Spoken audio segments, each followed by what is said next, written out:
And now we're delighted to be joined over the telephone by His Excellency Mr. Ambassador Gamal Bayoumi, the former Assistant Foreign Minister. It's a very good afternoon to you, Mr. Ambassador.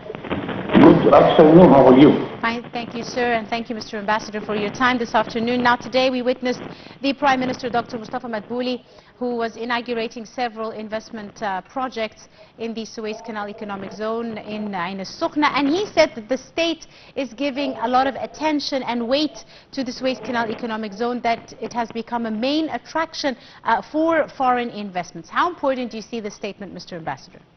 Very important activities, and I am following it with all hope for success. Also, I am, after all, a government employee, but I belong to the private sector. My grandfather, he was the first one who put one electric lamp in Ras Al Barr, our city. Since 1928, he put a small generator, and we started our theater and cinema there, and it is one of the oldest theaters in Egypt. And we continued supplying some neighbors with electricity since 28 up till 1960, when the government supplied Ras Al Barr with electricity. So, but I was not happy later on when we adopted the nationalization process, where they took all the theaters and the cinemas downtown everywhere. Now it is closed, all of them, because the government is a bad manager for such a thing. So, but the generation who witnessed this time, this part of our history, is fond of the government doing private business. Yes, because this highlights the importance, highlighting the importance of the private sector with regards to the Sustainable Economic Development Program. Exactly. Now we are coming back to the normal. Government should cover whatever project which the private sector cannot do. Let us talk about Suez Canal, let us talk about steel and iron companies and so on. But government cannot provide us with small business and like that. So I hope the success for our Prime Minister, and we need now the private sector, not only from our citizens in Egypt, but we need Egyptians living abroad.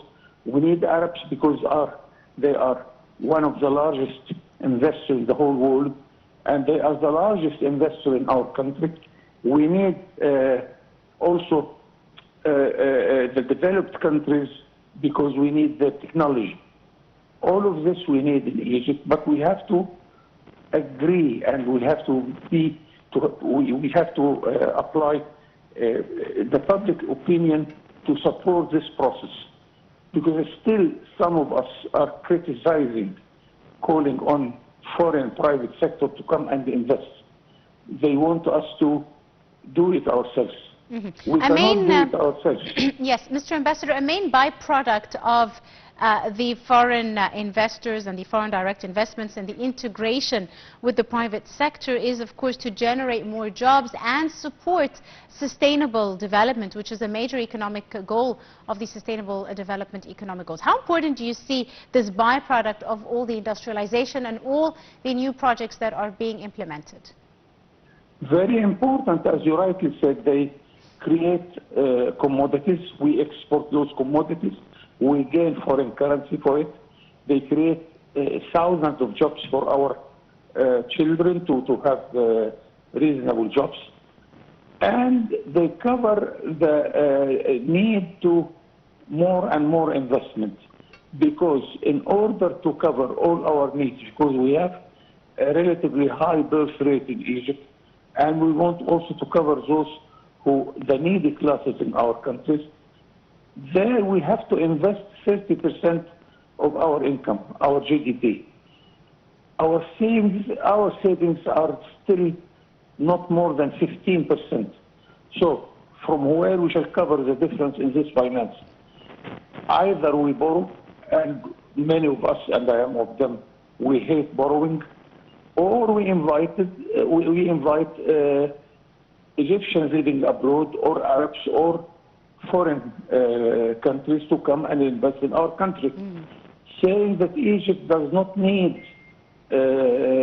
assistance, but Egypt is becoming a good opportunity for good investment.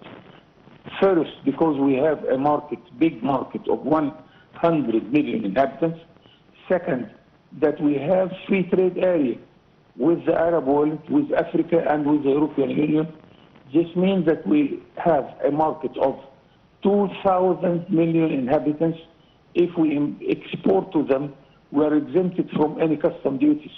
This is a privilege which any investor would seek to come and invest. Absolutely. So I think that we have all the opportunity for success. Indeed. And so far we have over 130 projects currently under construction across the Suez Canal Economic Zone, not just Ain al-Sukhna, we're also talking Port Said, Ismailia, etc. How important do you see this Suez Canal Economic Zone as a major hub now for investment opportunities? Very important, and it is calling on countries in the Far East, like Japan or China or India, to come and produce in our country and to gain the difference in timing. So, because look to Brazil, they have their storage in Lebanon. In order, if you want to buy Brazilian coffee or sugar, you buy it from Lebanon, much near to our country. So this is the secret about it, that we call on those very far countries from Europe to come and invest in our country. And I want here to tell our audience that there is a difference between the free trade industrial zone of East Suez and the Suez Canal itself. Yes. Because some people mix between those two dimensions, and they thought that the investors are coming to share with us the Suez Canal. This is not the case at all. And the government a couple of days ago explained that there are two different projects. So we hope that we can call on more and more and more investors to come and to seek all these opportunities. Absolutely. On that note, I'd like to thank you very, very much, Your Excellency, Ambassador Gamal Bayoumi, the former assistant to the Foreign Minister. Thank you very much, sir, for your time. A short break and we'll be back for more. Ladies and gentlemen, do stay tuned.